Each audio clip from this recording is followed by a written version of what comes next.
I am a student. I get up early every morning. I do exercise every day. I go to school every weekday. I love reading so much. My father works as a branch manager for a nationalized bank. He goes to bank by car but sometimes uses public transport. My mother is a housewife. She does house chore activities. She takes care of us.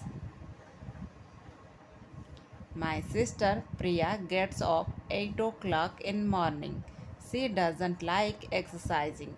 She goes to college by bus. She is very clever. She speaks German, Spanish and Chinese fluently. All my family members love and respect each other. We spend time with each other daily after dinner and enjoy. We share all our problems and take suggestions from one another. I love my family.